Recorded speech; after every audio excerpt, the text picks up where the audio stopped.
Test. 1, 2, 3. Test. Audio check, check. Fix my sock. It's annoying me. The other one too. And I'm good to go.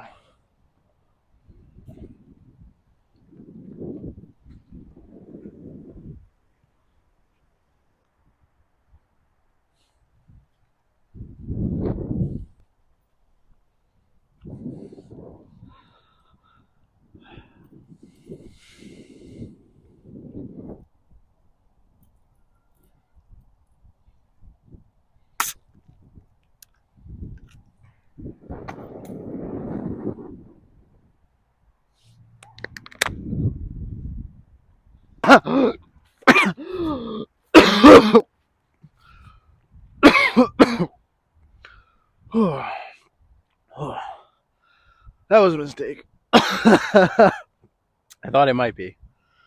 And it turned out to be.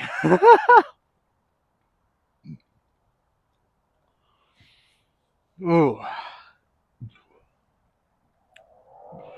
I thought that might be a mistake, and it turned out to be. And why did I throw my keys on the ground? I think I did that to look cool. Well, you know what time it is. Black woman speaking. Listen up and learn, Chitlin. Sugar Chitlin. We got a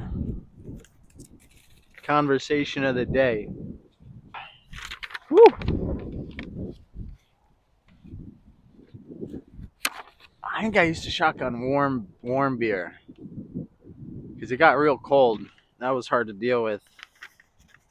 I don't know, once it was very cold, it was hard to swallow.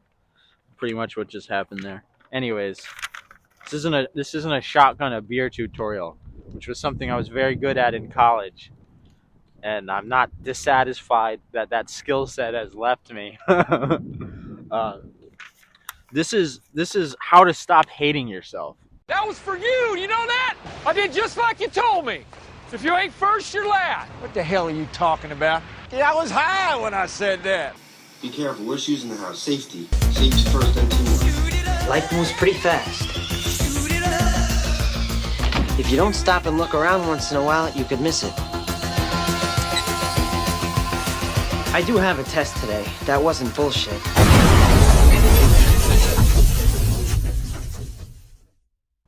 Which is literally the most important thing anybody has to figure out, and almost everybody does, because the only people who don't like already got through it. All right, and I mean by that literally like you're programmed to hate yourself.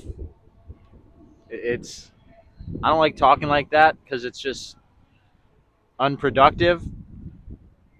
And then when you start saying stuff like what you've been made to be like and how that is a huge problem for you, it gets right into, well, who did that? And I'm not going to talk about that.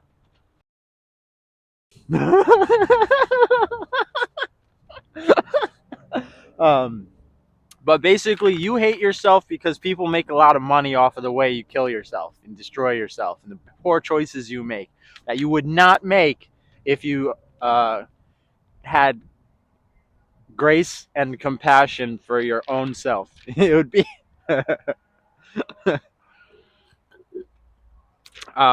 so how to stop hating yourself. The very first thing you have to do is accept it. It's like it's the path to recovery on any single thing you have to get through. I did it with drinking, and this is water, by the way. It's an act. It's a stage. I'm acting out a script.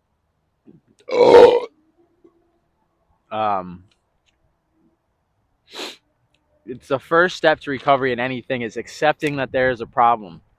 And I know it's going to break your brain to try to do that, but you got to figure it out, because if any endeavor in your life, any direction you try to go at all, will be completely fruitless and self-destructive, and it will get fucked up and make your life worse and the life of everybody around you worse until you can love yourself the way that Christ loves you.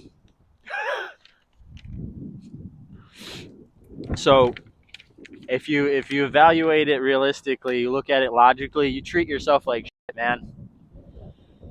You do. Um, you treat yourself worse than you would treat any other person. You wouldn't do onto another a half of what you do onto yourself. You would not set another up to make mistakes. Not you watching this video. There's people out there. I'm not talking to them. You watching this video, you would not set other people up to suffer, to make mistakes. You would not set somebody up to get fat and lazy, to live in squander God's gift to them. You wouldn't let anybody that you have any amount of love for do any of that. You would only do it to somebody you resent and despise, even without, even if it's subconsciously. You don't see it, know it, and you can't admit it right now. That's what's happening. Everything you do makes you worse. Think about that. Every choice you make debilitates your health. Almost literally, I mean this. Obviously, maybe you hit the gym. You probably don't. Every choice you make debilitates your health.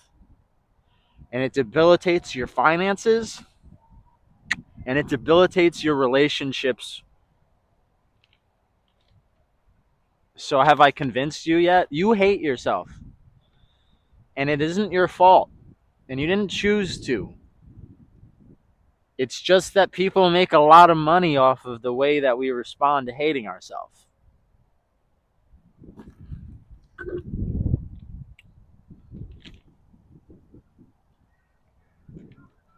What you need to do is give yourself grace.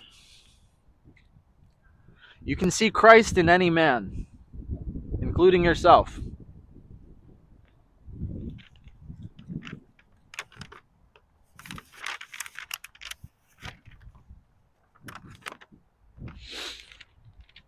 When you see Christ, when you see what Christ has done,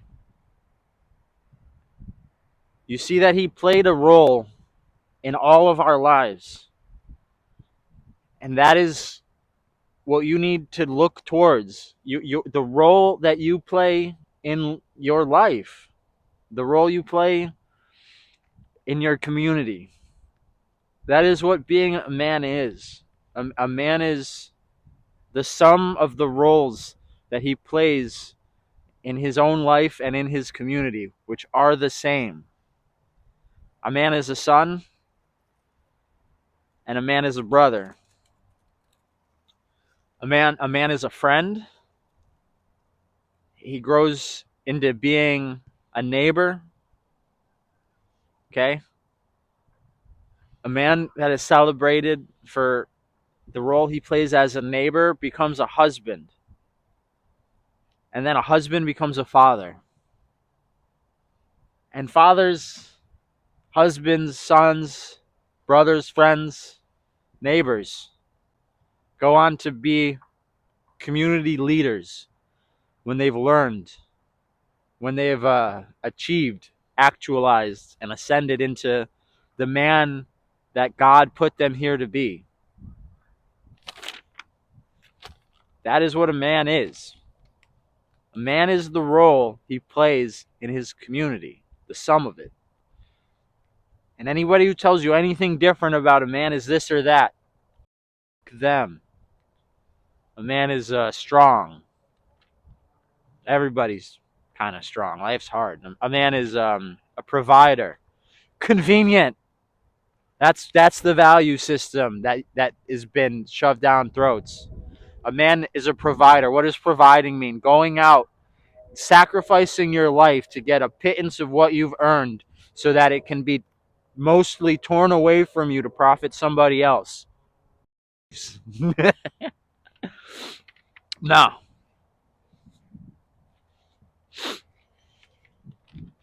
A man is a son. and then he is a brother, and then he is a friend, and then he is a neighbor, and then he's a husband, and then a father. And if you do all that right, you will be looked to as a community leader, and that is what a man is. When you realize what you're supposed to be, you can acknowledge the ways you are not that, and you can start to forgive yourself for that. It is sin to fall short of God's gift to us. There is sin in it. It is only through sin that we fail to reach the potential that has been given to us with this gift of life.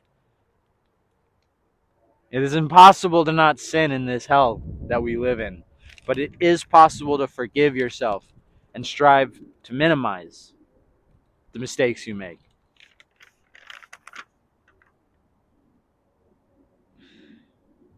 When you make that realization, you can start to reallocate the calories that you put into self-destruction and then put them into self-improvement.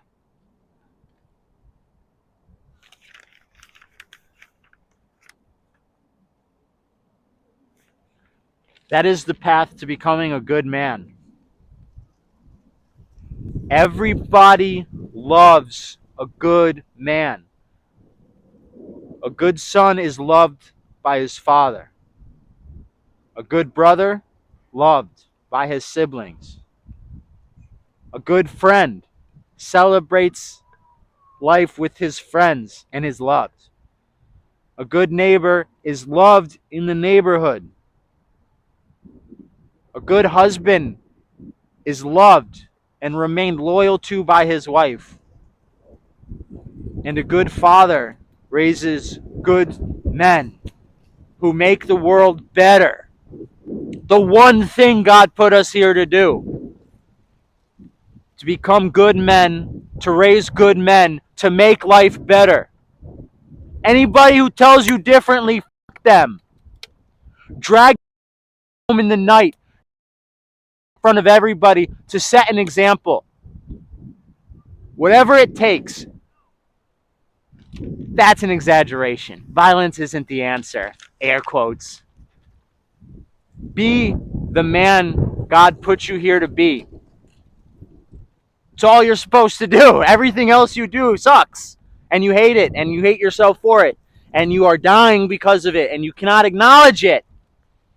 Because make a lot of fucking money off your mistakes and your sins. And not all of them. It's not all of them. It's just... It's not even important who's doing it. Somebody's doing it. Greedy corporations. And coincidentally, they're all owned by the same people. That's neither here nor there, though. And I shouldn't be talking about that or getting worked up about all that. Lovely people are walking their dogs in the park. I'm screaming into a camera. Hello. Sorry. Beautiful dogs. Everyone loves good men, and you will love being loved. You'll love it. It's the best thing in this life. A good man loved by his community. He knows everything about God's gift because he lives it. At that point, you will not hate yourself. That is how you stop hating yourself.